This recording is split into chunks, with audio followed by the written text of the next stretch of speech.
बिस्मिल्लाहिर्रहमानिर्रहीम। अस्सलामुअलैकुम। मैं हूं मोहम्मद इमरान ज़फ़र और आपको अपनी इस वीडियो में खुश आमदीद कहता हूं। उम्मीद करता हूं आप सब खैरियत से होंगे और मेरी वीडियो से मुस्तफ़ीद हो रहे होंगे। अगर आप मेरे चैनल पर न्यू हैं तो मेरे चैनल को सब्सक्राइब कर दें और बेल आइकन को प्रेस कर दें ताकि मेरी हर आने वाली न्यू वीडियो का नोटिफिकेशन आप तक बर वक्त पहुँच सके।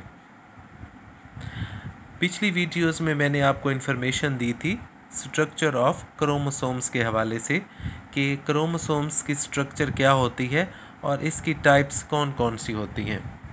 तो आज मैं इन्फॉर्मेशन देने लगा हूँ आपको केमिकल कंपोजिशन ऑफ क्रोमोसोम्स के हवाले से। अगर हम केमिकल कंपोजिशन देखें क्रोमोसोम्स की तो क्रोमोसोम जो है वो डीएनए और बेसिक प्रोटीन से मिलकर बना होता है। अब सवाल ये पैदा होता है कि ऐसी कौन सी बेसिक प्रोटीन है जो डीएनए के साथ मिलकर क्रोमोसोम को कंपोज करती है। तो इस प्रोटीन का नाम हिस्टोन प्रोटीन कहलाता है। यानी हिस्टोन प्रोटीन डीएनए के साथ मिलकर क्रोमोसोम की केमिकल कंपोजिशन में अहम किरदार अदा करती है। अगर हम मज़ीद इसकी कंपोजिशन को देखें तो डीएनए और हिस्टोन प्रोटीन आपस में मिलकर एक स्ट्रक्चर बनाते हैं जिसे न्यूक्लियोसोम का नाम दिया जाता है। यानी डीएनए और हिस्टोन प्रोटीन आपस में मिलकर एक स्ट्रक्चर बनाते हैं जिसे न्यूक्लियोसोम का नाम दिया जाता है। अगर हम न्यूक्लियोसोम को इलेक्ट्रॉन माइक्रोस्कोप के ज़रिए देखें तो ये बीड्स की सूरत में हमें नज़र आते हैं और इनका डायामीटर 10 nm होता है। यानी जो न्यूक्लियोसोम है वो बीड्स की सूरत में होते हैं और इनका डायामीटर 10 nm होता है। और इसी तरह से जो क्रोमेटिन मटेरियल है वो भी न्यूक्लियोसोम यूनिट्स उन्हें मिलकर बना रही होती हैं। यानी क्रोमेटिन मटेरियल का एक बनना वो न्यूक्लियोसोम यूनिट्स का एक सीरीज़ की सूरत में आपस में मिलते हैं तो वो क्रोमेटिन मटेरियल बनता है जो कि आपस में एक दूसरे के साथ क्लोजली अटैच्ड होते हैं और ये आपस में मिलकर कॉन्टिन्यूअस फाइबर बनाते हैं। और कॉन्टिन्यूअस फाइबर जो है उसका डायामीटर 10 nm होता है।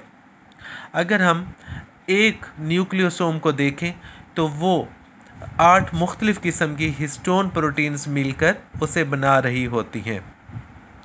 और इसी तरह से जो 2 टर्न्स हैं डीएनए के एक न्यूक्लियोसोम के ऊपर वो आपस में एक और प्रोटीन के ज़रिए जुड़े होते हैं।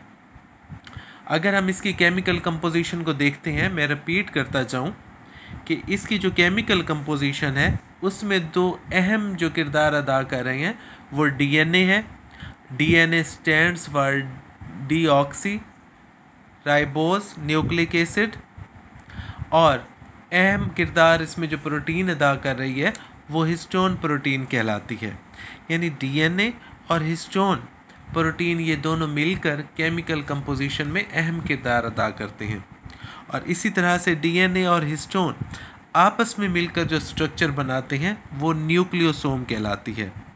और इसी तरह से जो न्यूक्लियोसोम है वो इलेक्ट्रॉन माइक्रोस्कोप में हमें बीड्स की सूरत में नज़र आते हैं और इनका डायामीटर 10 nm होता है।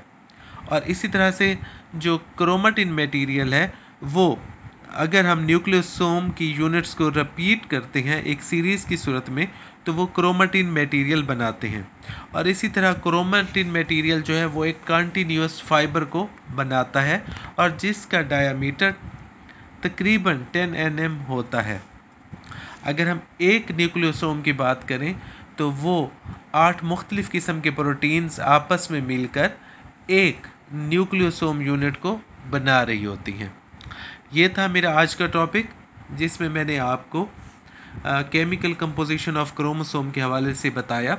याद रहे कि पिछली वीडियो में मैंने आपको क्रोमोसोम की स्ट्रक्चर उसकी मार्फोलॉजी के हवाले से बताया और इसकी कितनी टाइप्स होती हैं वो भी मैंने डिस्कस की थी। तो इंशाअल्लाह नेक्स्ट वीडियो में मैं आपको इन्फॉर्मेशन दूंगा माइटोसिस और मियोसिस के हवाले से।